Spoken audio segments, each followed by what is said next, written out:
안녕하십니까, 이양입니다. 3월 27일 키움 정권에서 보내드린 두 남자쇼 시작합니다. 네, 안녕하십니까, 이승원입니다.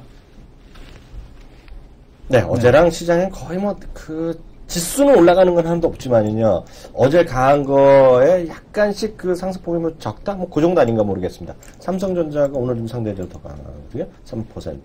그리고 현대차 이런 것들이 어저께 4% 가까이 올라갔었잖아요. 현대차가 오늘 보합에서 강보합 정도 유지하고 있는 반면에 부품들은 좀 어저께 좀 워낙 많이 올라서 그런요, 차익을 실현되는 물량이 제법 많은 것 같고요. 코스닥은 오늘 좀 이탈하는 주식이 많지만 오히려 또 아프리카 TV 같이 먼저 쉬었던 주식은 다시 올라가는 그런 모습을 보이면서요. 사실 까리까리한 시장 흐름이 오늘도 이어지고 있습니다. 시장 상황 간단히 나름 정리 좀 해보고 갈까요? 네, 일단은 미국 시장에서도 계속해서 조정이 나오고 있죠. 미국 시장 조정 나오고 있는데, 미국 시장도 우리가 보통 이제 아이돌 스탁이다 이런 표현을 했던 이런 그 모멘텀 플레이 주식들이 계속해서 그 흐름이 좀 엇갈리는 그런 모습을 보여주고 있습니다. 페이스북 같은 경우는 그 가상현실을 만드는 헤드셋을 만드는 회사죠.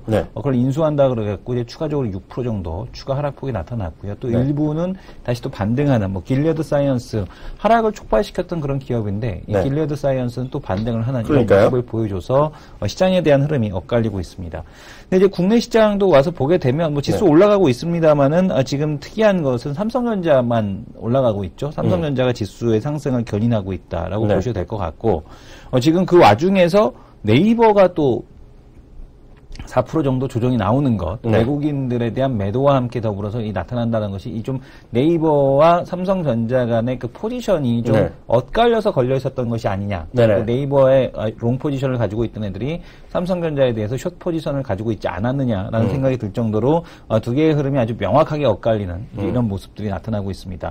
어떻게 보게 되면 시장에 대한 상징성이라고 볼 수도 있을 것 같은데, 성장형 모멘텀 주식들이 조정을 받고 있는데 네이버가 조정받는 거에 비해서 이제 밑에 있는 기업들의 조정폭은 그렇게 크지는 않은 상황이고요. 또 이제 선별적으로 반등해야 되는 기업들, 아프리카 TV 같은 경우는 반등하고 있고, 또 이제 게임주들이 지금 오전장에 비해서는 많이 탈락을 했습니다. 근데 이제 오전에 이제 보게 되면은 게임주들이 좀 강하게 올라왔던 것이 시장의 좀 특징적인 모습으로 볼 수 있을 것 같습니다. 예, 특징주 간단히 몇 개씩 아예 구체적으로 특징주를 얘기해 보겠는데요.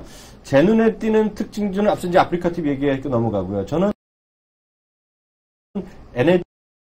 네이버는 이제 페이스북의 직격탄을 맞으면서요. 페이스북이 오늘 또 많이 떨어졌잖아요. 6.9 몇 순가 떨어지면서 같이 좀 밀려 나가는데, 아마 네이버는 저보다 워낙 많이 아시는 분 많이 계시겠지만, 저는 경험적으로 보면 한 75만 원 정도 레벨이 아마 1차 관건이 아니냐. 그 정도로 일단 저는 그렇게 대응의 포인트를 저 나름대로는 그렇게 좀 대응하시면 괜찮다는 정도니까 참고하시면 될 것 같고요.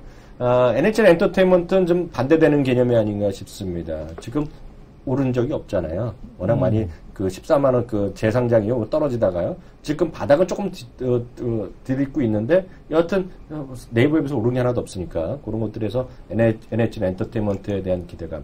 그래서 저는 하여튼 이렇게 보고 있어요. 우리 며칠 전에 우리 게임 매니아인가 분이 우리 팟빵에 올랐을 때 어떤 걸 탑핑냐 해서 이제 NC소프트도 좋지만 저는 이제 NHL 엔터테인먼트 저는 똑같은 생각 갖고 있습니다. 그래서 NHL 엔터테인먼트는 전 나름대로 게임주의 탑픽으로 보고 있는데요. 생각들이 많이 다르니까 이렇게 참고하시면 좋을 것 같고요. 누가 뭐라 해도 오늘 시장의 핫포인트, 우리가 이제 마침 또 잠시 후에 더 레포트를 통해서 얘기하겠지만, 오늘 아마 레포트가 가장 많이 쏟아진 거, 그리고 어저께 장마감 이후 언저리에 그 소식이 나왔잖아요. 어저께 이런 거 있으면 담당 애널리스트는 머리가 뒤집어집니다. 두 번을 훅 가게 했죠. 왜냐하면 이거 갖고 좀 친하게 지냈다고 해서 지금 잘못한 큰 집 가게 생겼잖아요. 최소한 큰 집은 안 가더라도 일단은 업계에서는 영구 추방될 가능성이 있거든요. 그걸 했던 애들이.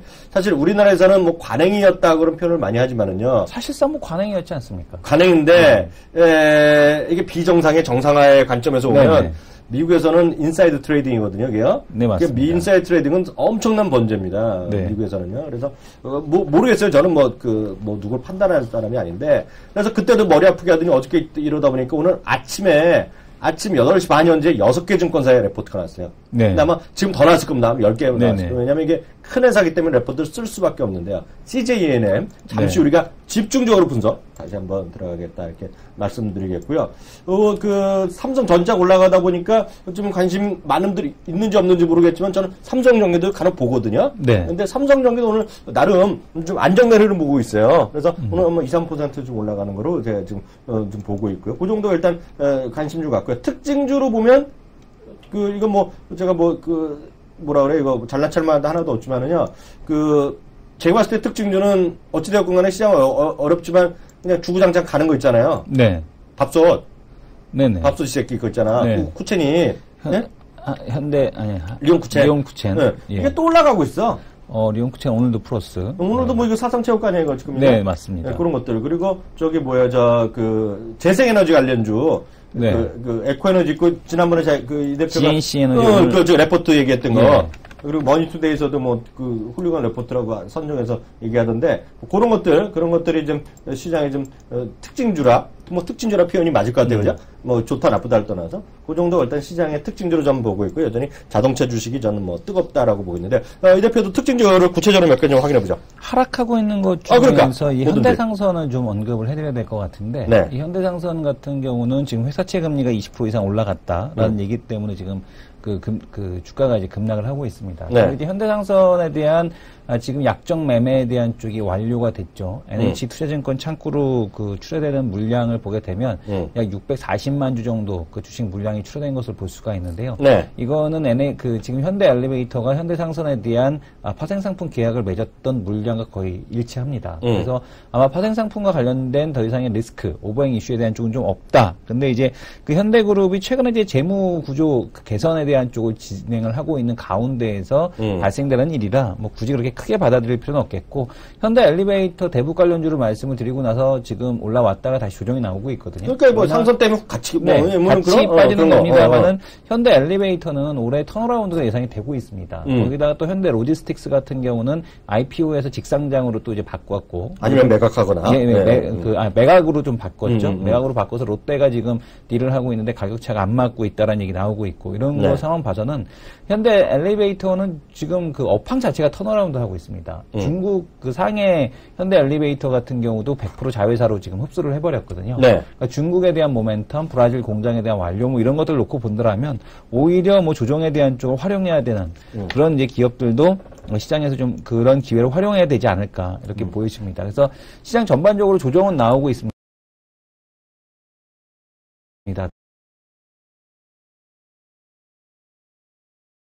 매수세 지금 들어오고 있습니다만 세지 않다는 얘기는 지금 지수는 여전히 박스권 상단부급쯤에 와 있구나라고 보시면 될 것 같고 고퍼주 그러니까 모멘텀 주식과 저PER주가 공존하는 이제 그런 구간에 대한 쪽이 지금 형성이 돼 있다라고 보셔야 될 것 같습니다. 한 장만 더 말해도 될까요? 제가? 말씀하십시오. 예. 이거는 용목으로 딱 좋은 건데요. 네. 엊그저께도 얘기했는데. 하여튼 저는 관심주예요. 하반기로 하여튼 턴어라운드로 보는 거 있잖아요. 네. 제일모직이 많이 올라간 게 아니에요. 예, 그렇죠. 0.6%인데 이 가격이 제가 이제 처음에 얘기했던 가격이 딱. 네네. 그러니까 62,000원까지 훅 빠졌다가 올라가잖아요. 네. 근데 이런 게 모르겠습니다만요. 이런 게 움직일 수 있다라는 전 개인적인 생각이에요.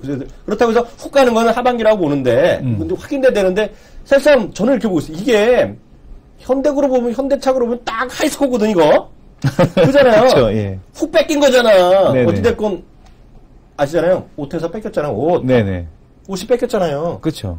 하이스코 냉영광판 뺏겨버렸잖아요. 뺏기고 잘 나가네요. 뺏고 잘 나가는데, 제일 먼저 잘 알고 봤더니, 이거, 혹부리 영감 넣네요? 현대제철은? 그러니까. 혹부리 노래 하나 더 잘하려고 갔더니, 혹만 더 붙여갖고 온 꼴이 그러니까, 예. 오히려 사위를 사랑해서 그랬나? 그러니까, 사위 사랑은 역시 장인어른. 그러니까. 하여튼, 제일 먼저인데, 저는 하여튼 이게 섹시한 주식일 순 없잖아요. 우리 시청자분들 보기에도. 이 대표도 그렇지만 이게 환갑을 헉헉 가는 건 아니잖아요. 근데 하여튼 젤모직은 제 뜻은 이래요. 우리 시청자분들이 젤모직은 이제 저놈의 새끼 때문에 머리 한번 아픈 분들이 많을 거란 말이죠. 그래도 한 가운데는 아니더라도 관심 화면에 저 오른쪽 저 하단이라도 한 자리라도 넣어뒀으면 하면 괜찮겠다라는 생각 갖고 있어요. 제가 또 완전히 운빨이 없는 사람은 아니잖아요. 네네. 삼성 전멸하고 그냥 뒤로 가다가 어떻게 가는 것도 있잖아요. 근데 삼성 전멸이 끝났는데, 이게 엔드 오브 스토리인데, 제일모직도 하여튼 그런 정도를 일단 보시면 좋을 것 같고, 또 하락하는 것 중에서는 여전히 그 삼성, 죄송합니다. 서울 반도체랑 루멘스가, 네. 서울 반도체가 좀 조정이 깊어지고 있어, 나름. 예. 그죠?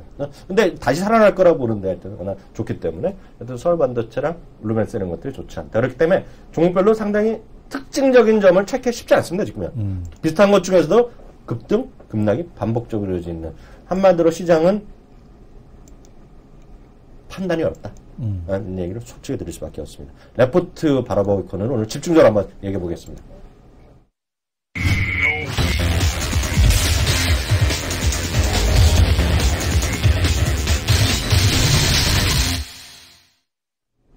네, 두 남자 레포트 바라보고 있거든요. 앞서 설명드렸다시피 오늘 가장 뜨거운 논쟁 속의 한복판에 있는 바로 그 주식 CJ ENM 얘기해 봅니다.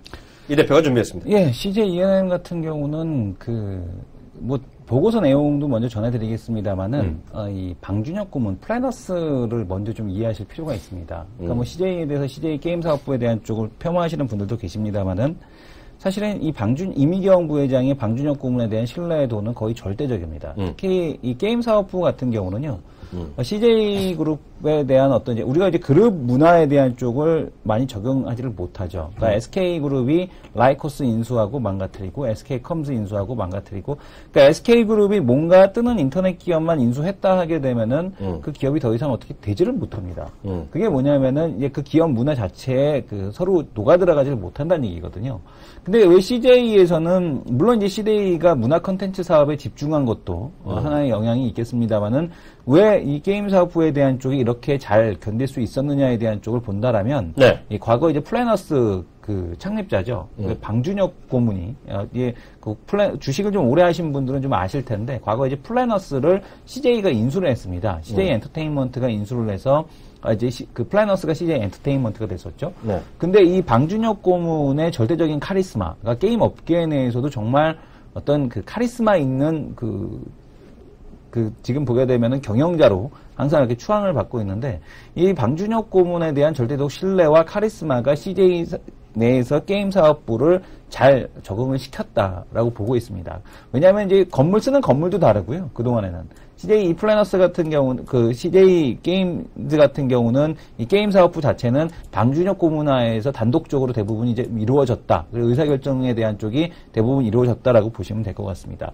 근데 이번에도 역시 마찬가지인데, CJ가 넷마블을 이제 물적 분할을 해서 CJ 게임즈와 합병을 하게 됩니다. 근데 지금 이 CJ 게임즈 합병하는 이 CJ 게임즈 텐센트가 5,330억의 유상증자를 참여했습니다. 근데 이 밸류에이션을 놓고 보게 되면, 그러니까 CJ ENM이 36%, 방준혁 고문이 36% 주주로 참여하게 되고요. 텐센트가 28% 대주주로서 등극을 하게 됩니다. 그래서 지금 이 텐센트가 이렇게 참여를 했다라는 것에 어떤 의미가 있느냐. 근데 지금 밸류에이션을 보게 되면은 기업 가치 1.9조에 1조 9천억의 지금 PER 42배 수준에 대한 쪽을 적용시켜줬다는 얘기입니다. 텐센트가 그만큼 CJ ENM에 대한, CJ 게임즈에 대한 가치를, 방준혁 고문에 대한 가치를 인정을 해줬다라고 보고 있는 거거든요. 그래서 지금 이제 앞으로 이 CJ 게임즈에 대한 집중적인 퍼블리싱에 대한 쪽이 진행이 될 것이다 라는 거겠고요. 지금 보게 되면 CJ 게임즈들이 앞으로 텐센트 전부 다 이제 퍼블리싱 되는데, 다른 게임사들은 오히려 퍼블리싱 하기가 상당히 좀 어려워질 가능성에 대한 쪽이 높다. 그 얘기 좀 해주세요. 네, 그래서 이제 지금 보게 되면은 이 CJ ENM이 가진 미드코어 RPG 게임들에 대한 노하우가 지금 이제 글로벌 탑티어 수준이구나라는 거를 인정을 받았기 때문에 텐센트의 위챗에 아무래도 CJ 게임즈들이 계속 CJ의 게임을 납품하고 있거나 CJ 게임즈에서 납품되는 게임들이 이제 계속해서 유통이 될 거기 때문에 국내 시장에서 어떤 보여주는 매출액보다는 훨씬 더 큰 금액을 찍지 않을까, 이렇게 판단이 되고 있습니다. 그러니까 그동안에 그렇게 된다라면은 이 CJ ENM 같은 경우는 지금 보시게 되면은 이 게임 쪽에 대한 지금 보게 된 매출이 뭐 어마어마하게 늘어날 것으로 앞으로 5년 안에 이렇게 예측이 되고 있고요.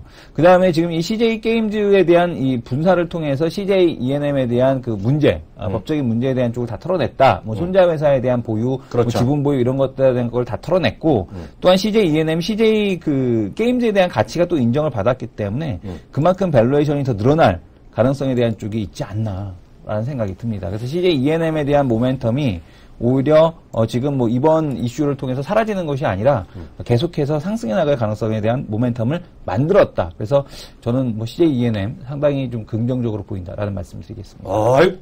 박수 한번 쳐드립니다. 왜 그러십니까? 박수. 춤치세요, 박수. 예. 본인도. 아니, 그 내용을 특히 이성훈 대표가 예전에 제가 CJ E&M을 얘기하면 약간 디스하는 부분이 있었잖아요. 솔직히요. 아주 이영영 나이는 있었고 형님이랑 그러지만 CJ에는 너무 빤다 이런 얘기 표중에 써 있었는데요. 오늘 와서 완전히 바뀌었고요. 특히 이승원 대표의 목소리가 힘이 실립니다. 이승원 대표가 아시다시피요. 대학원에서 자동차를 전공했고요. 사회 나선 직접 게임 회사를 차려서 게임을 개발했던 사람으로서 게임 얘기만 하면 신이 나는 사람이죠. 근데 하여튼 CJ E&M 저는 그렇게 어려운 얘기 잘 모릅니다. 저는 여전히 엔터테인먼트 관련주에서 탑이라는 생각을 여전히 똑같이 3년째 하고 있는 건 맞고요. 하나 더 얘기하겠습니다.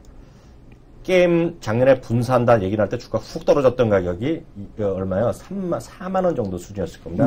개파라고 했었는데요. 당연히 메꿨죠. 이거 없이도 메꿨는데요. 이번에 뭐 분사가 됐건 어떻게 됐건 간에 저는 이런 생각을 갖고 있습니다. 그러니까 분사가 완전히 혼자 떨어뜨려 나는 거에 대한 불확실성이 해소됐다는 게 첫 번째 요인이겠고요. 두 번째는 이렇습니다. 우리가 오늘 느낀 거는 어제도 계속 뭐 키스트 얘기할 때는 알지만요.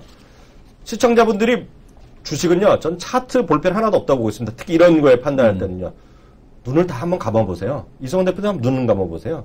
카메라 좀 잡아주세요. 이 친구 정도 눈을 감아요. 눈을 감아보세요. 감겠습니다. CJ가요. 대한민국의 초재벌 중에 하나 아닙니까? CJ가 5천억이 없었겠습니까? 있었죠. 왜 없겠습니까? 눈을 왜 감고 계셔야죠? 계속 감아야 되는 겁니까? 우리 시청자분 눈을 한번 감아보세요. 지금 졸려서 잡아버릴 거예요. 아니, 상관없어요. 할 얘기 다 있잖아, 오늘.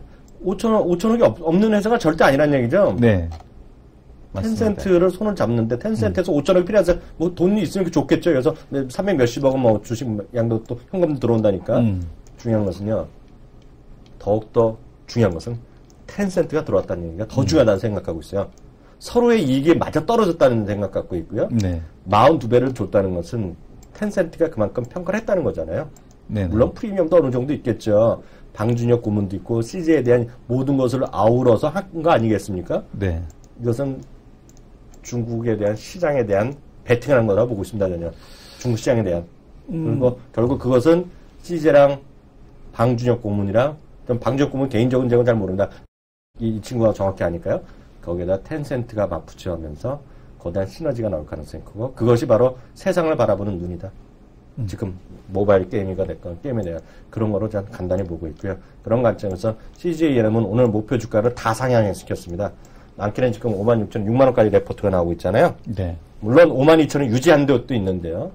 삼성이 56,000원을 올리고 KT 같은 경우는 6만 원 썼는데요. 저는 뭐 장기적인 얘기겠죠. 그들이요. 저는 주가는 올라갈 가능성이 크다고 보고 있습니다. 그게 장기적인 제 생각입니다. 거기에 대해서 또 할 말 있으시고. 아니요, 일단은 CJ 게임즈의 가치를 1조 9천억 받았는데, CJ E&M이 1조 7천억밖에 안 한다는 것은, 지금 6만 원에 대한 것도 중간 기착지가 아닐까라는 생각이 듭니다. 눈을 왜 감으라고 했는지 제가 까먹었는데 중간에 얘기했는데, 눈을 감고 가만히 생각해 보시라는 얘기예요. CJ가 돈이 필요해서 했겠느냐. 그보다는 텐센트의 서로의 힘, 각각의 가장 잘하는 걸 한 거겠죠. 시너지 효과가 정말 기대가 되는 거죠. 그러니까 다들 했다 이렇게 보시면 될 것 같고요. 저는 아모레퍼시픽에 대해서 얘기할 겁니다 오늘. 아모레퍼시픽이요. 한국투자증권 자료겠고요. 참 그제부터 계속 올리고 있는데요. 저희가 보여드리는 자료 이런 화면 좀 잡아주세요. 이 아모레퍼시픽 이런 자료들이요. 그런 거를 저희가 링크를 바로 잡아갖고요. 저희 딱TV에 들어오시면요. 딱TV에서 링크를 바로 잡아드립니다. 그래서 거기에서요, 여러분들이 바로 어떤 것들은 클릭해서 바로 다운받는 것도 있고요. 어떤 거는 사이트로 들어가서 하는 것도 있는데요. 키움 같은 경우는 우리 시청자분 쉽게 받을 수 있어 보이고요. 한국투자증권은 치면, 클릭만 하면 모바일에서도 바로 들어옵니다. 그래서 그렇게 저희가 지적재산권의 법적 문제가 없게 저희가 처리를 했기 때문에요. 그렇게 다 보시면 될 것 같습니다. 아모레퍼시픽에 대한 스토리도 너무나 명확하죠. 이거는 제가 글 잠깐 소개하고 제 생각이고 제가 별도 자료들을 오늘 또 준비를 해드렸습니다. 기본적으로 보면은요, 이렇게 보시면 될 것 같아요. 모든 국내 체들은 개선돼 있다. 1분기 프리뷰의 그 세 번째 줄입니다. 지금 바로 나오는 거예요. 1분기 프리뷰 파란 거 두 번째 단락이요. 거기 세 번째 줄이죠. 그 세 번째 줄. 읽겠습니다. 모든 국내 채널이 개선세 있고 고성장을 구가하는 디지털 온라인입니다. 면세 채널도 무려 20% 가까운 성장세를 보이고 있다. 이게 하나의 포인트가 될 것 같고요. 그 밑으로 쭉 가겠습니다. 가장 중요한 거는 이익 창출 단계를 진입한다. 파란 줄 세 번째 단락 바로 가겠는데요. 이렇잖아요. 흑자 전환만한 재료 없다. 제가 목이 터지라고 맨날 얘기하는 겁니다. 2010년에서 2011년을 제외한 지난 8년간요. 아모레퍼시픽의 해외 사업은 흑자였다? 적자였다는 거죠. 2014년에 처음으로 흑자난다. 2010년, 11년을 제외한 겁니다. 흑자, 수익 창출 단계한다는 것이고요. 가장 큰 것은 중국의 고성장에 따른 이익 규모 증가. 제가 누차 말씀드렸잖아요. 중국 잠시 후에 차트를 보여드리겠습니다. 그리고 라네즈 얘기 많이 드렸습니다. 라네즈는 지난주에 박계성 본부장님 네. 직접 또 이걸 했죠? 네. 얘기 많이 했죠? 오랄했습니다. 네, 오랄했죠. 예. 미국의 대형 유토체인 타깃이라는 거 많이 들어보셨을 겁니다. 타깃의 프리미엄 스킨케어 섹션에 선정되어서 3, 4월부터 750개 매장에 순차적으로 입점할 예정이다. 그만큼 글로벌 레벨에 있다는 것이고요. 그러니까 이 라네즈가 국내에서는 그렇게 그 고가 중저가 쪽에 예, 맞습니다. 네, 그거를 면세점 아무데나 가보시면요. 예를 들어서 이런 거죠. 설화수 옆에 있다 이렇게 보시면 되겠습니다. 그리고 해외 브랜드의 뭐 크리스찬 디올 이런 데 같이 옆에 있다 이렇게 보시면 될 거예요. 바로 그다음에 보겠습니다. 그다음에 제가 보여드렸던 차트를 두 개 보여드리겠는데요. 제가 올려드린 거 준비가 되는지 모르겠습니다. 이 첫 번째 화면 소개드립니다. 첫 번째 중국에서요. 예를 들어 중국에서 소비성 제품들이 얼마만큼 증가하는 거였는데요. 제일 밑에 보시면 우선 시계입니다. 시계. 박계성 본부장이 그런 얘기도 했다고 제가 본 것 같은데요. 아무리 중국 사람이 돈을 아끼더라도 시계만은 좋은 거 찾으라. 그런 얘기 했죠. 네, 40% 늘어나는 거 바로 확인됩니다. 수치로 확인되죠. 제일 많이 늘어나는 것이고요. 그 다음 나라는 게 화장품 22% 연평균 늘어나고 있다. 그 다음 화면 또 보겠습니다. 짧게 보겠습니다. 저희가 요거를 다 올려드리겠습니다. 오늘요. 여기 보시면 이게 아주 기가 막히는 깜놀 나옵니다. 화면 좀 크게 한번 잡아주세요. 지금 제대로 한번 잡아주거든요. 여기 보시면요. 그 전 세계요. 2012년 기준으로 화장품 시장에 대한 규모를 나타낸 것인데요. 놀라지 마세요. 미국이 550억 달러입니다. 달러. 재팬 270억 달러죠. 중국 있죠? 250억 달러죠. 네. 한국이요? 80억 달러죠. 네. 몇 배 나옵니까? 단순하게 3배죠. 3배인데요. 야, 이렇게 보면, 야, 중국이 이미 크다라는 생각하실 거 아니에요. 네. 그죠? 3배니까 크잖아요. 이게 22%씩 늘어난다고 보시면 돼요. 2016년에, 2017년대도요. 그러면, 이게, 야, 중국이 저렇게 크니 이제 살 만큼 다 샀다라고 생각하실 수 있는데요. 그 다음부터 더 깜짝 놀랄 수치 불러드리도록 하겠습니다. 네. 우리나라 교수님이 다 스타들 다 나온 결과입니다. 중국 내 있죠? 중국 내 대학생들한테 물어봤어요. 여자들한테요. 어느 나라 화장품 쓰냐 했더니 85%가 한국 거 쓴답니다. 85%가 한국 거 쓴답니다. 안녕히 계십시오. 왜요? 저는 중국으로 가겠습니다. 그 다음 더 무서운 얘기 드리겠습니다. 네. 이거 깜짝 놀라면 제가 계산조차 안 됩니다. 중국의 1인당, 제가 그대로 읽는 겁니다, 기사를요. 네. 제가 이 기사도 그대로 캡처해서 바로 오늘 딱TV에 올려드리겠습니다. 거짓말이, 이것도 저 2학년 저 새끼가 거짓말 한다고 생각한 사람이 있어. 왜냐면 이승원 대세님이 워낙 잘 나가니까 제가 또 위태롭잖아, 자리가. 무리한다고 생각할 사람이 있는데요. 그대로 읽어드리겠습니다. 앞서 이미도 우리나라보다 3배 규모인데요. 네. 중국 1인당 화장품 소비액은요. 1인당 화장품 소비액입니다. 1년 때 얼마 쓸 것 같아요? 대충 10만원. 10만원? 네. 옛기 사람아. 얼마 씁니까?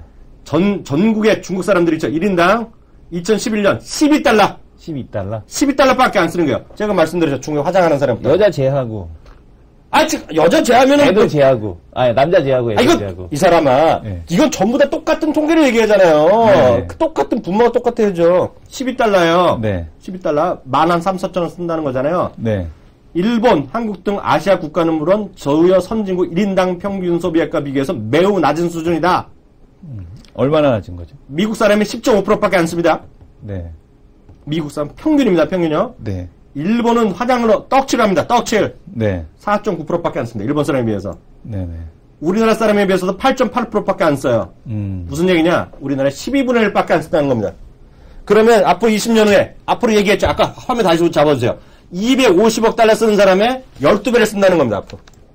곱하기 그냥 10배 하면 되겠죠. 곱하기 12배 해야죠. 정확하게. 12배? 그러니까 다들 중국 화장품 시장에 들어가려고 난리 친다. 이렇게 하시면 될 것 같아요. 이게 300억 달러로 간다는 얘기네요. 아니죠. 250억이는데 이 사람 계산도 안 되네. 곱하기 12 하라면서요. 그럼 3천억이죠. 빌리언은요, 영어로 빌리언은 10억입니다. 그러니까 10억. 빌리언이구나. 아, 또 영어 실력 나오는 사람 또. 빌리언. 네. 무슨 얘기인지 아시겠죠? 예, 예. 그것이 바로 중국 시장의 화장품이고요. 그런 관점에서 제가 말씀드리잖아요. 화장품 업계는 앞으로도 아모레퍼시픽이 망할 수도 있고 안 될 수도 있죠. 네. 누군가는 가겠죠. 중국 자체에서 커진 애들이 있겠죠. 그렇지만 누구인지는 모르지만 중국의 화장품 산업 앞으로 부밍한다. 그게 이제 결론이다. 이렇게 말씀드리고 싶고요. 또 중요한 손님이 나오셨는데 오늘 저희끼리 너무 떠들면 혼나잖아요. 네. 바로 다음 분 소개해드리도록 하겠습니다.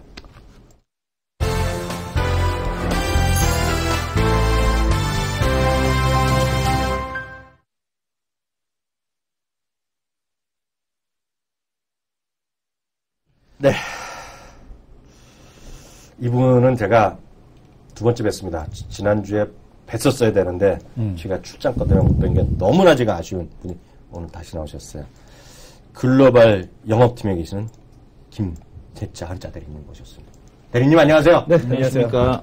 지난주엔 나와서 무슨 얘기 하셨어요? 지난주는 카지노 시장을 좀 얘기를 했었죠. 아무래도 저희 영종도 쪽에 이제 카지노가 뭐 이제 들어서면서 네네. 중국 쪽에 이제 VIP 고객들이 한국에 많이 올 것이다. 이런 얘기를 가지고 카지노 얘기를 좀 짧게 했었습니다.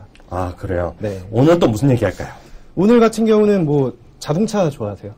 자동차요? 네. 저는 첫 직장에 월급 받기 시작한 게 자동차 때문에 월급 받기 그러세요? 네. 아, 자동차 애널리스트 했어요. 아, 그러십니까? 네. 뭐 남자라면 다 좋아할 만한 그런 차 얘기를 좀 해보려고 하는데. 근데요, 네. 딴 얘기 죄송한데요. 네. 자동차 애널리스트는요, 하기가 어려운 거 아세요?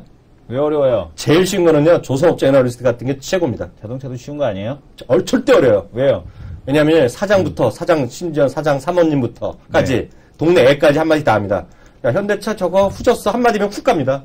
내가 아무리 현대차 좋다고 얘기해봤자, 사장님 있다가, 야, 내가 타보니까 말이야, 엔진에 소리 나더라? 야, 그거 내 법 잘못된 거 아니면 훅 가는 거예요. 그래서 애널리스트 하시려면요, 여기 혹시 자제분들 애널리스트 키우려고 그러면요, 사람들이 마트에서 안 파는 걸 하셔야 돼요. 아, 마트에서 안 파는 그렇기 거? 때문에 조선업체 애널리스트들이 평생 잘 먹고 사는 겁니다. 조선업종은요, 한마디만 하더라도 반박할 사람이 없어요. 하이투자증권의 조선업종은 쉽지 않을 것 같은데? 그래서 거기는 잘 안 가죠. 아, 애널리스트들이 잘 안 가는 거거든요. 예, 죄송합니다. 예. 예, 일단 뭐 오늘 제가 이제 들고 온 얘기는 자동차 얘기인데, 네. 제가 타 방송이나 뭐 이제 세미나 같은 걸로 뭐 제네럴 모터스나 현대자동차, 기아자동차 이런 건 기업 비교는 많이 했었습니다. 최근에 핫했던 테슬라 모터스도 굉장히 얘기를 많이 했었는데, 네. 지금 오늘 얘기할 내용은 약간 그런 이제 자동차 기업의 포커스가 아니라 자동차의 트렌드를 한번 제가 짚어봤습니다. 네네. 일단 항상 제가 가장 요즘 들어서 가장 관심 있게 보고 있는 게 바로 이 트렌드의 변화인데, 최근 들어서 뭐 빅데이터 이런 얘기 많이 들어보셨죠? 네네. 과연 그런 빅데이터가 왜 중요하고 왜 기업들이 그거를 연구를 하고 있을까? 저도 한번 조사를 해봤습니다. 네. 일단은 저는 항상 생각하는 게 지금 21세기 첨단 산업의 가장 큰 한 획을 끈 게 아이폰이라고 생각을 하고 있어요. 왜냐하면 아이폰 하나를 통해서 같은 아이폰을 통해서 여러 가지 그 사용자에 따라 천차만별하게 차이가 나잖아요. 네. 그만큼 이제 소비자가 원하는 거를 이제 그 취향대로 이제 자기의 취향에 맞게끔 사용할 수 있는 그런 시대가 지금 오고 있는데요. 그 중에 또 두 번째 얘기했던 게 저번에 말씀드린 OTT 시장, TV. 네. 그런 이제 OTT 방송 같은 경우도 고객들이 원하는 걸 자기 원하는 시간에 딱딱 끄집어볼 수가 있잖아요. 그러니까요. 근데 이게 지금 현재 자동차 시장에서도 똑같이 이런 트렌드의 변화가 일어나고 있습니다. 네. 굉장히 주목해 볼 만한 시스템이라고 할 수가 있는데요. 그래서 오늘 들고 온 게 바로 저는 이 단어 한마디로 요약을 할 수가 있을 것 같아요. 혹시 인포테인먼트 시스템이라고 들어보셨나요? 듣보잡인데요. 네. 미국의 이제는 이 전 세계 자동차 기업들이 인포테인먼트 시스템에 정말 그 포커스를 지금 맞추고 있습니다. 어떤 네. 거냐면 간단하게 말씀드리면 일단 제가 이제 그림도 하나 준비를 해왔는데요. 인포테인먼트 시스템이란 이렇게 이제 해왔습니다. 딱 보면은 인포메이션하고 엔터테인먼트의 합성을 하고 할 수가 있어요. 그러니까요. 근데 최근 들어서 아마 이제 고급 수입차를 타 보시면은 아마 굉장히 놀랄만한 건 옛날에는 그냥 뭐 내비게이션, 오디오 이런 거 공조기 이런 거 딱 요것만 딱딱 있었는데 요즘은 차에 딱 타는 순간 내 스마트폰을 차가 읽은 다음에 나의 그 사용자에 맞게끔 모든 그 시스템이 따다다닥 변합니다. 잠깐만요. 예. 이성원 대표, 네. 차 좀 바꿔. 롤스로이스 타는데 안 그러던데. 롤스로이스는 몇 년씩을 타셨어요, 롤스로이스는 이 사람아. 새로 나온 거 샀는데 네. 롤스로이스는 그 형님이 클래식이라 네. 그런 거하고 안 맞아. 그 형님이 안 맞는 거야. 그렇죠. 네. 네. 네, 어쨌든 이 인포테인먼트 시스템이 최근에 자동차 업계에서 무조건 이거는 해야 된다. 무조건 이걸로 이제 변화하는 추세다. 왜냐하면 타블렛이나 스마트폰이 너무 지금 전 세계 사람들을 현혹시켜놨기 때문에 그거를 이제 차에도 인식시켜야 된다는 인식이 굉장히 강해지고 있는데요. 이거는 제가 영상을 하나 준비를 해왔어요. 이거 말 한마디보다 보여주세요. 이 영상 하나를 조금 보고 시작하는 게 훨씬 나을 것 같은데.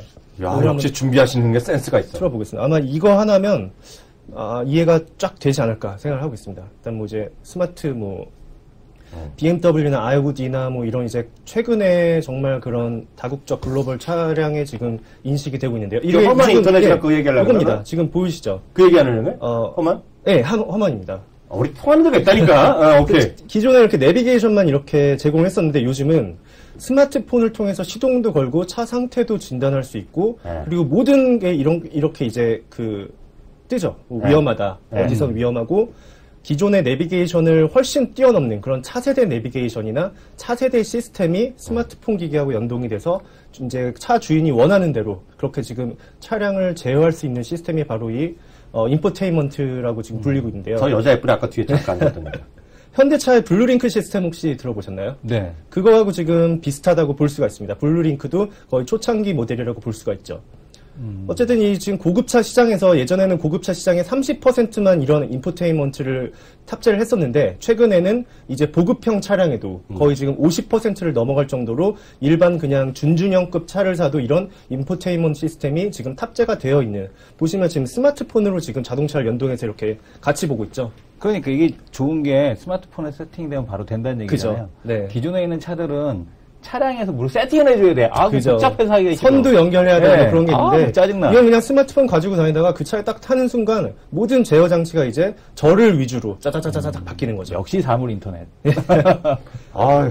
그래서 이거를 이제 조금 이렇게 살펴보면 최근 들어서 기업들도 이제 이 인포테인먼트 시스템을 적용시키기 시작을 했습니다. 네. 그래서 그 첫 번째가 일단은 뭐 도요타하고 마이크로소프트가 손을 잡고 텔레매틱스를 지금 준비를 하고 있는데요. 네. 그것도 지금 뭐 사진을 제가 좀 준비를 했는데 이 인터넷 좀 화면을 좀 보시면 도요타하고 마이크로소프트가 이제 합작을 해서 이렇게 이제 그 자동차 시동을 걸면 정말 이제 윈도우즈가 이렇게 뜹니다. 그 화면을 보시듯이. 아유, 운동이니까 파란색 뜨는 거 아니야? 파란색 블루 스크린 딱 뜨고. 크롬이 좋은데.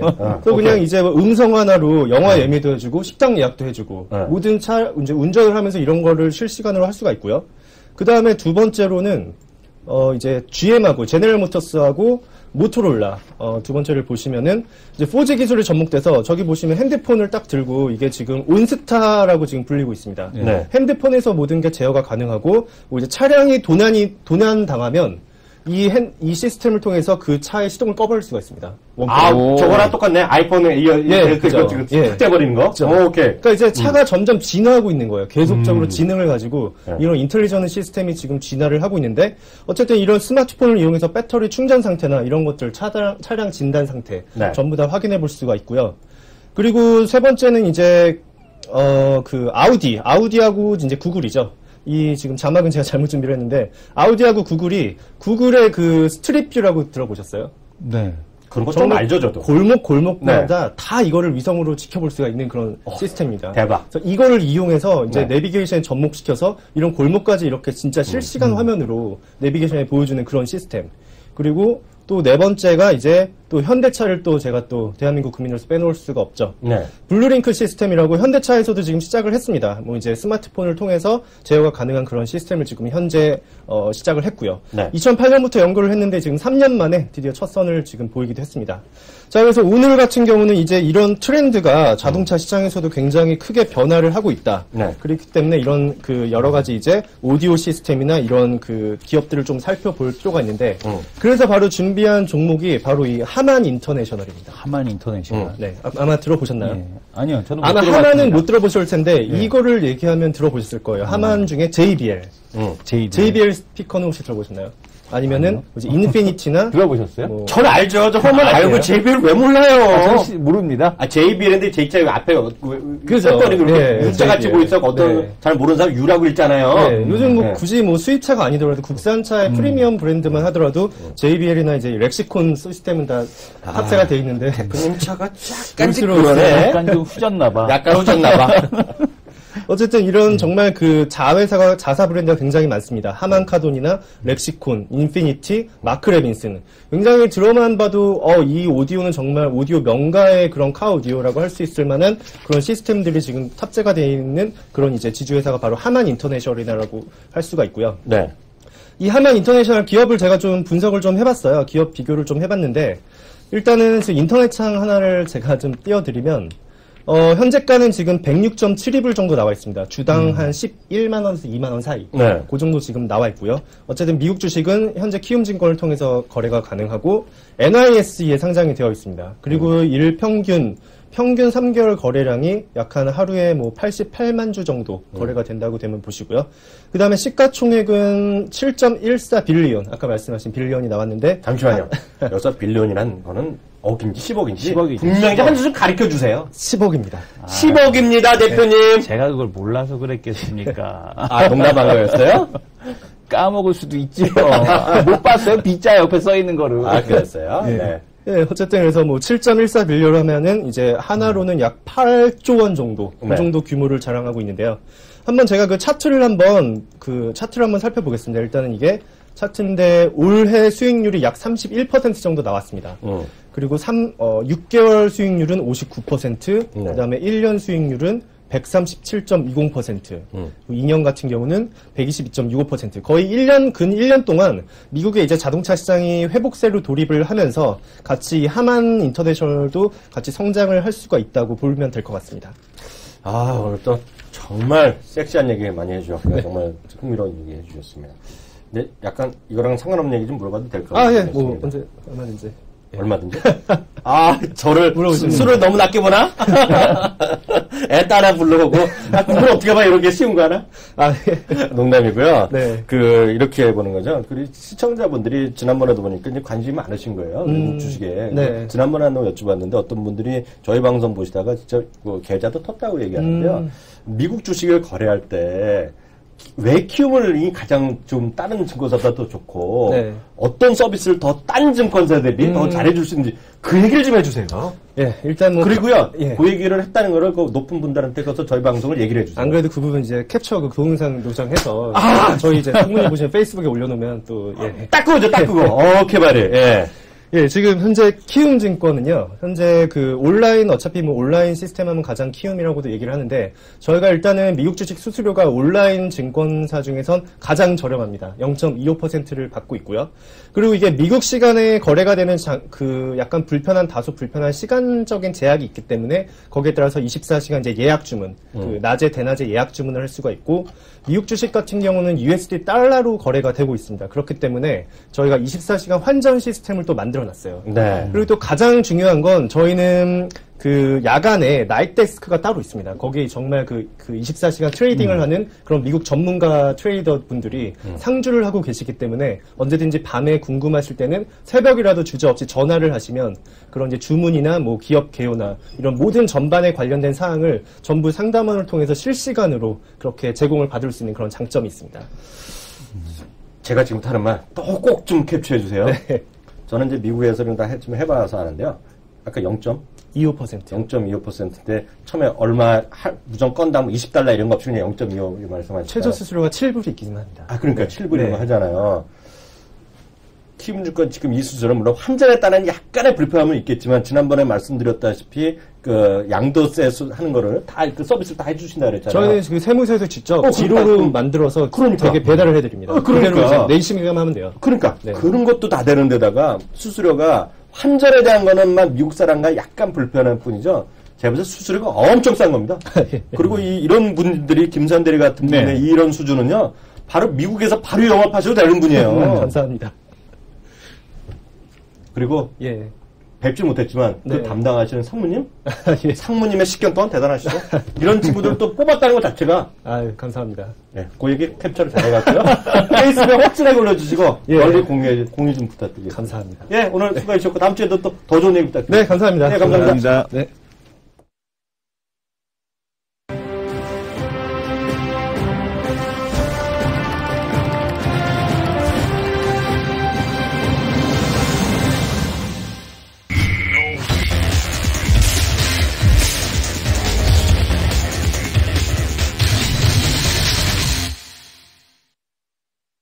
네, 두 남자의 토크 배틀 시간이 돌아왔습니다. 토크 배틀 시간은 이제 자유로운 어떤 이슈에 관해서 서로 의견은 뭐 저희가 같이 일을 하지만 다 같은 건 아닙니다. 맨날 싸우고 맨날 틀리고 서로 얼굴 붉히지까지는 안 하지만 맨날 의견이 다른 게 많잖아요. 그게 바로 주시장의 생리이기 때문에 그런데요.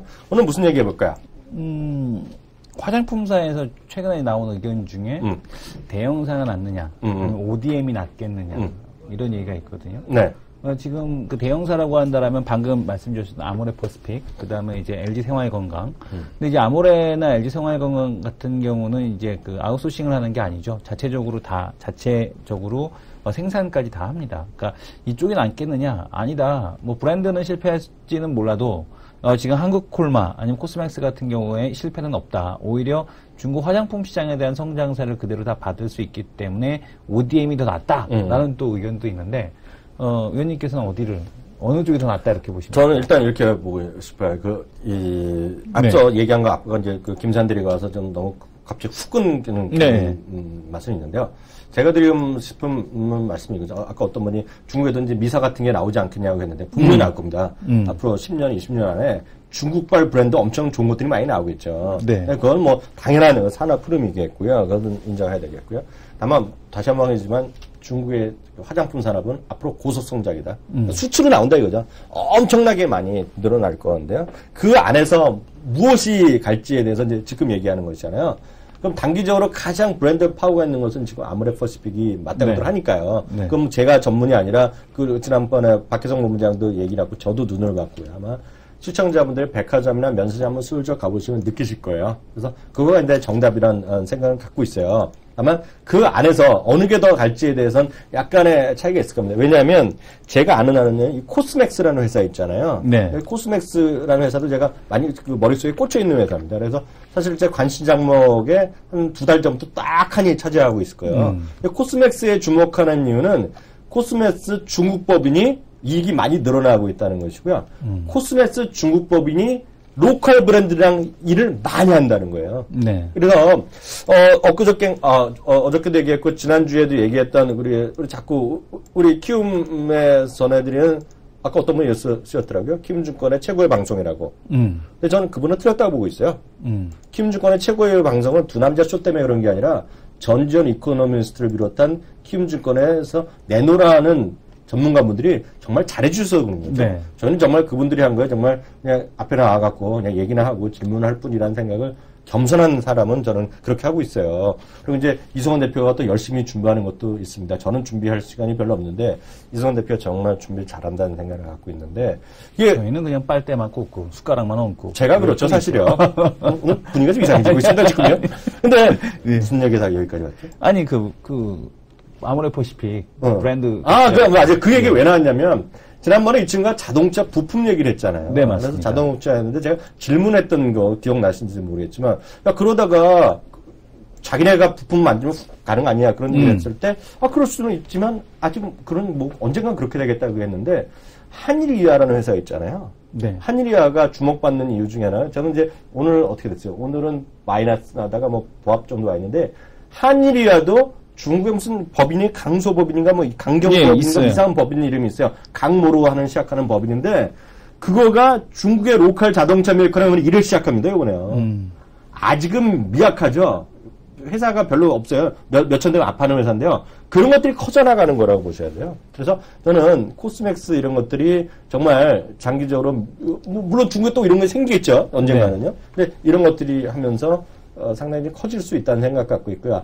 아직까지는 중국의 로컬 브랜드나 이런 것들이 쓴 약한 이유가 있더라고요. 그때 또 들어봤는데, 중국은 있잖아요. 우리 이런 얘기 하더라고요. 화장품 있잖아요. 네. 화장품 있으면 뭐, 스킨? 뭐, 라네즈의 스킨 있잖아요. 이게 무슨 뭐, 200ml짜리 뭐, 하나, 통 용기에 있다고 하잖아요.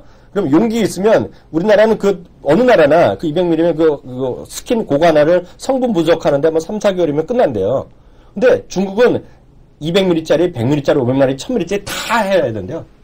그래서 제품을 자기가 쉽지 않다 그래요. 그래갖고 더 사람들이 외국에 가서 살려고 그런 거예요. 이유도 있다 그러더라고요. 그건 약간 딴 얘기인데 그게 많이 바뀌겠죠. 그래서 저는 지금 당장은 아모레가 낫고 나중에 보면 코스맥스 같은 거가 어떻게 이런 것들이 커질 가능성이 있다는 그런 생각을 갖고 있는데 질문에 답이 됐는지 모르겠습니다. 네, 아니 저도 궁금해서 한번 어떻게 생각하시나 여쭤봤고요.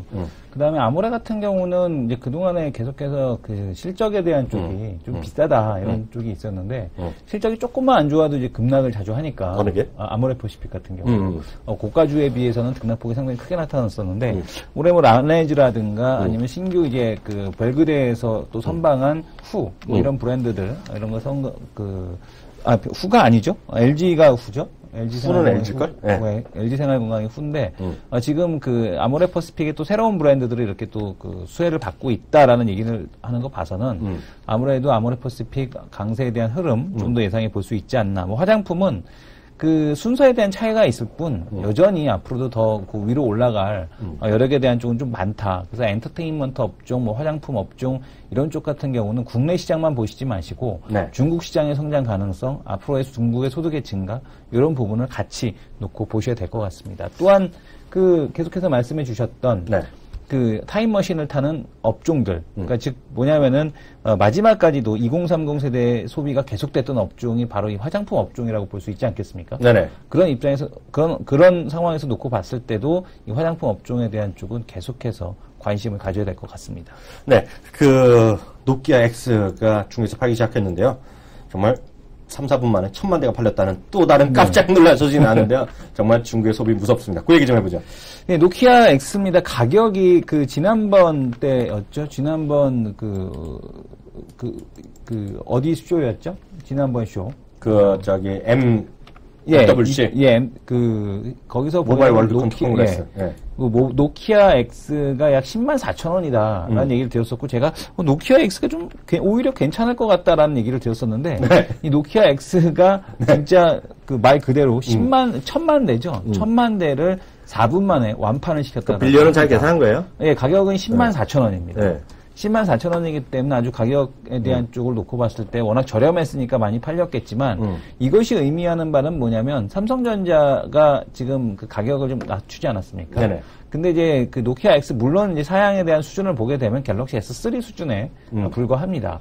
근데 지금 여전히 이런 저가폰 시장에 대한 쪽에 대한 수요도 상당히 좀 많이 존재를 하고 있다라는 점, 요거 좀 보실 필요가 있을 것 같고, 삼성도 가격을 낮출 수밖에 없었던 그런 이유, 아마 이런 것이 원인이 아닐까라고 보고 있어서 아직까지 부품주들에 대한 쪽은 조금 그 실적에 대한 쪽에 대한 그 확인, 이런 것들에 대한 쪽이 좀 필요하지 않나. 뭐 파트론 같은 경우도 예상 실적 대비해서는 PER 5배 수준이거든요. 네네. 같은 접어주라고 하더라도 핸드셋 부품은 좀 따로 봐야 된다. 아직까지 시간이 좀 더 걸려 보인다라는 말씀을 드리고 싶습니다. 네, 다시 한번 말씀드리지만 지금 중요한 거는 객단가의 하락이죠. 네. 객단가 하락이 뭐 추세라는 생각이 뭐 누구나 다 할 수밖에 없어 보입니다.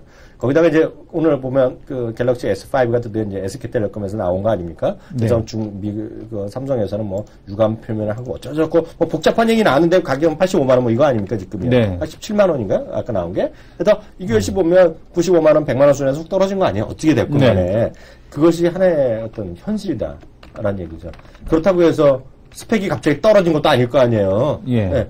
예, 그래서 그런 것들이 보면 결국은 스마트폰 판매 가격들이 하락은 결국 이런 것들에 히트를 칠 수밖에 없고, 제가 한 달 전에 이런 얘기를 했어요. 지금 미국에서 작년에는 $200였으면 올해는 $100 이하 제품이 부밍할 가능성이 있다는데 사람들 안 믿었는데, 지금 노키아가 딱 얘기 난 거가 지금 우리나라 돈은 104,000원이잖아요. 네. 이게 바로 하나의 현실이고, 이렇게 되면 내년에는 뭐 $80, $70 안 나올 리가 없잖아요. 그 가능성을 배제할 수는 없죠. 예, 갤럭시 S5 출고가가 8668,800원이네요. 네. 그러니까 이게 보면, 이게 처음에 나왔을 때 보면 삼성의 그런 강한 어떤 그 뉘앙스를 풍겨는데도 불구하고 일부에서 뭐 영국에서 106만 원에 107만 원 이런 또 얘기했던 그 노이즈가 있었잖아요. 네. 그렇지만 중요한 건 가격이 내려가는 거 아닙니까? 이런 것들이 하나의 시절의 어떤 추세가 아니냐, 이런 생각을 갖고 있다라고 보셔야 될 것 같고요.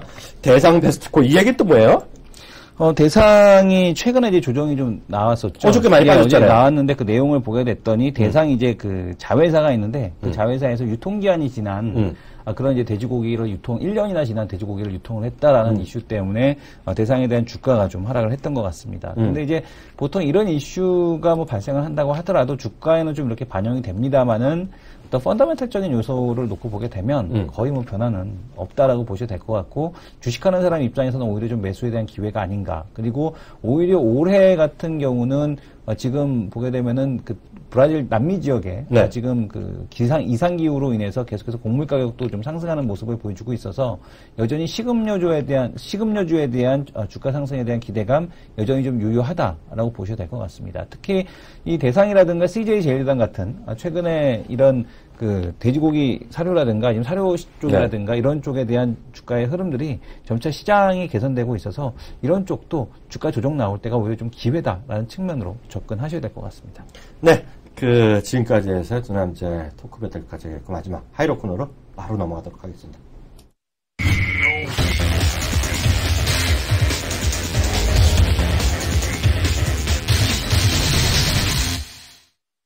어저께까지 해서요, 하이로 코너가 이제 드디어 이제 차이가 더 벌어졌어요. 이게 10승 6패. 이승원 대표가 10승, 이학영, 저가 6승에 불과합니다. 완전 대세가 굳어졌다. 2월보다는 3월을 포기하고 이제 4월을 한번 노려봐야 되겠다. 네. 그런 생각 갖고 있습니다. 오늘 어떻게 보세요? 오늘 어떻게 볼까요? 1970포인트 기준 잡겠습니다. 저 업 보겠습니다. 업이요? 네. 저는 로 가겠습니다, 로. 로 가시겠습니까? 네. 약간 불안하긴 해요. 네. 삼성전자가 살아있어서. 삼성 업 하시겠습니까? 싫어, 그래도. 자존심이 있지. 네. 한번 얘기한 건 안 봐. 네. 근데 왜 업하는 거예요? 왜 삼성전자 살아있잖아요. 똑같은 이유로? 예, 삼성전자 살아있잖아요. 그래요? 저는 현대차가 약하게 질 것 같다 하는 말도 안 되는 얘기를 하고 있고요. 네. 하여튼 시장은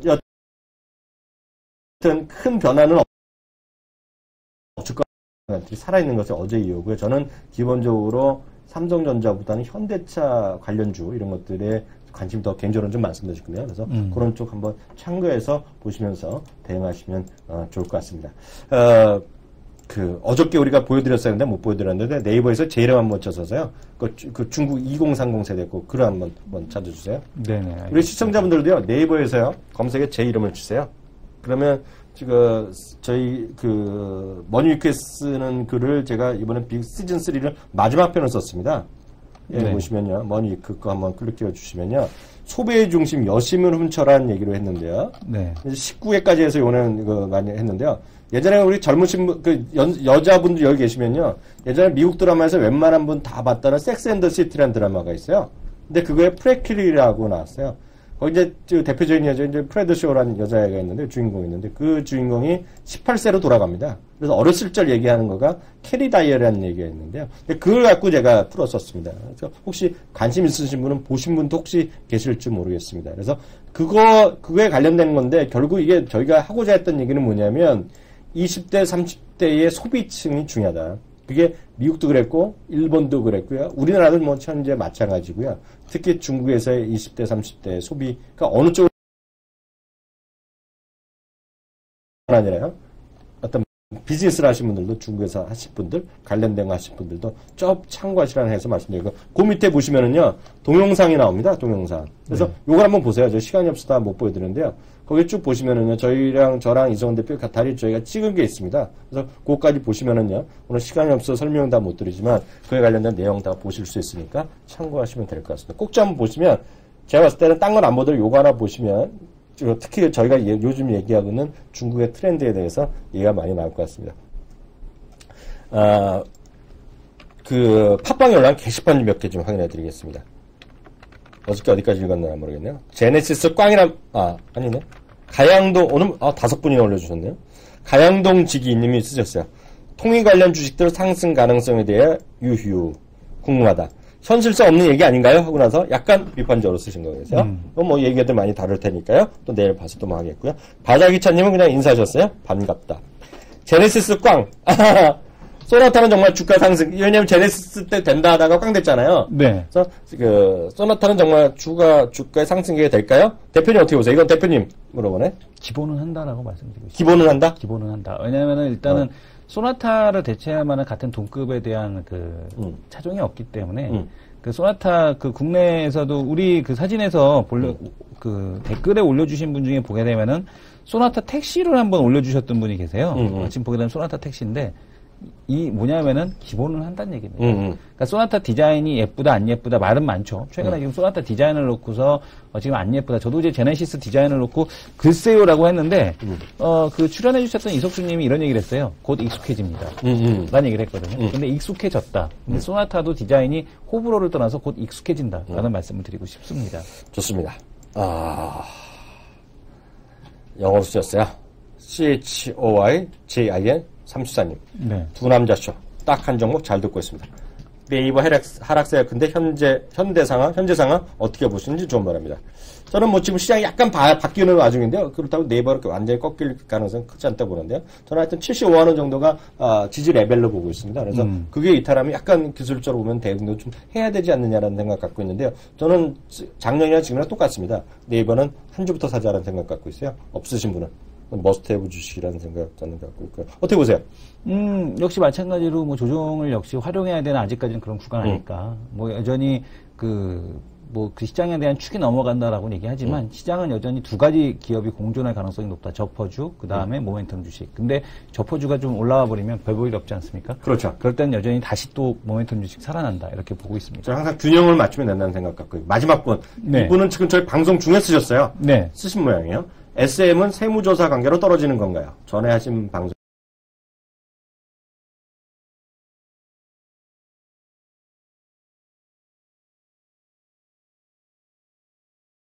에서는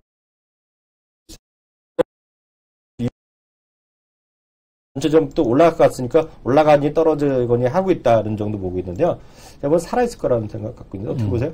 뭐 SM 같은 경우 그 세무조사는 우리가 항상 우리가 세무조사, 검찰조사 전부 다 우리 편 아니겠습니까? 물론 그렇죠. 단기적으로는 조정폭에 대한 쪽 확대가 되고 있습니다만은 시간이 지나고 보면은 그때가 늘 이제 매수 기회였구나라는 생각을 하게 됩니다. 그래서 오히려 지금 뭐 구간에서는 매도 대응 이런 구간은 좀 아닌 것 같다라는 말씀. 전 장기적으로 보면 저 얘기 잠깐 나왔지만 시간이 더 다 됐는데요. 근데 세무조사 나오고 뭐 대주주가 어떻게 잘못했는지는 잘 모르겠지만 그런 호재라고 보고 있어요. 왜냐하면 어찌 됐건 간에 그런 일부 보도에서 나오는 게 사실이라 그러면 결국 회사 돈이잖아요. 네네. 회사 돈은 누구의 돈이에요?